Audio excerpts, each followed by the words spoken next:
What's going on, y'all? What we have here is a homemade fishing rod power wrapper made from a sewing machine, as you can see here. Get around to the back side, you can see the motor and all.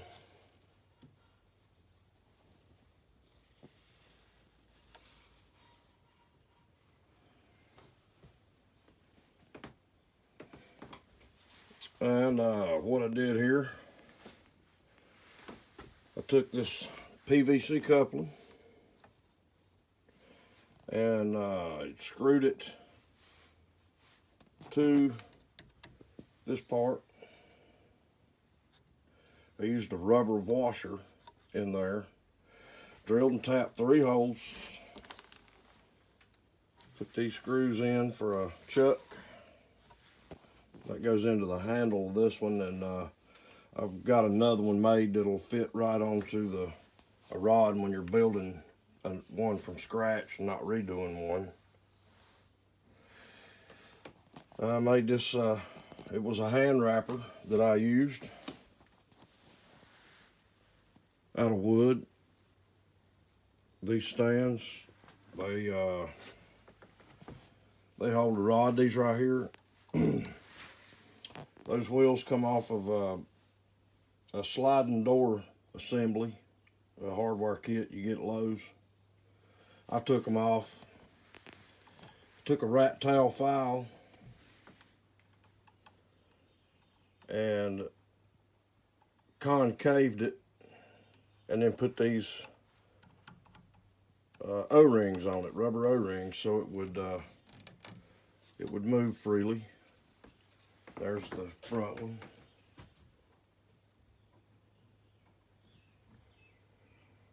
Up here I have a piece of like unistrut, aluminum, and that's for this to ride on. That's your thread carriage.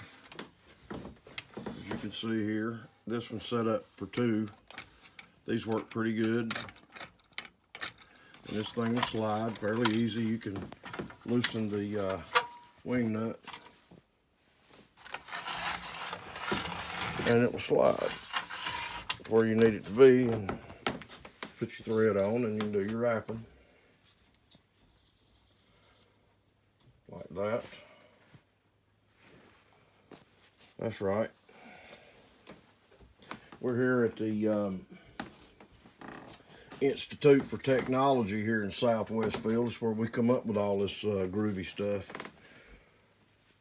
We ain't always just saving lives and making everything great for big business. We do stuff for the little man too. Turn this little switch on here. We even got the light from the sewing machine, you see. And there it is. It's a little bit off, but not off enough that it'll hurt anything, that it'll work just fine. You can see there.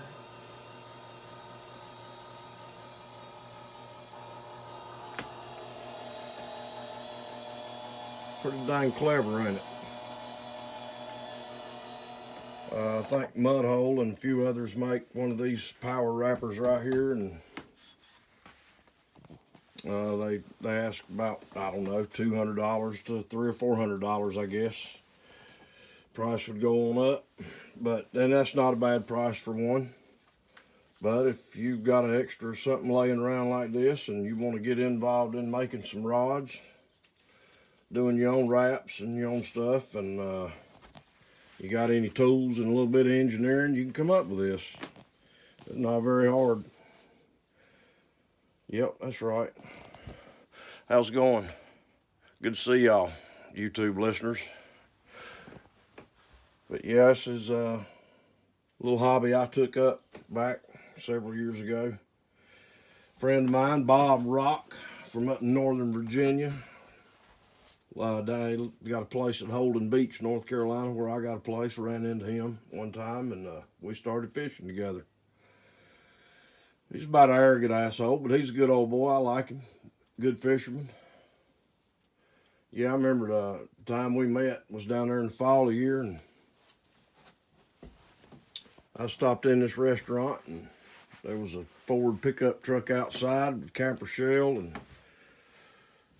big fishing rod caddy on the front. Rods going all the way across this thing at the top. I said, this is an Outer Banks vehicle. This ain't supposed to be here. That's a Hatteras truck. So I go in and I asked him if that was his truck sitting upstairs, and he said he didn't say nothing. He was looking at his iPad and had his earbuds in, and the bartender smacked him on the arm and said, hey, he's talking to you, yeah? He takes his earbuds out and acts like he's kind of aggravated about it, so I asked him questions at his truck downstairs, and he said, yep, and he put his earbuds back in, and that's it. And I said, oh, well, okay. Bartender said something to him. I said, well, that's all right. I said, hey, I asked a man a question, he gave me an answer. You can't ask for a whole lot better than that. So we're sitting there, and I finished eating, and he looked at me, and he said, so, you doing any fishing? And I said, yeah. Yeah, he said, well, what are you catching? I said, some trout. And he said, some trout? Well, where are you fishing at? I said, in the water. He said, oh, well, what are you using? I said, bait. Oh. Two people can be smart asses, I guess, or assholes, whatever you say. I know how to be one too. Next night I saw him again out somewhere else, and we sit down and talk for about 2 hours, and we got to be good friends. But he built his own fishing rods and turned me on to this little hobby, and I've enjoyed it. I've redone several of my rods, and I've never really rebuilt one from scratch. I'm getting ready to start buying a few and get going. I've gotten pretty decent at it. Now I got my power wrapper. Now we can make some real deal stuff. We can turn some cork handles, make this stuff look good. Yep, that's right. So here you are, homemade fishing rod, hand or power wrapper. Not hard to do it yourself, and live from Southwestfield. We ain't got nothing better to do, y'all. Y'all have a good one.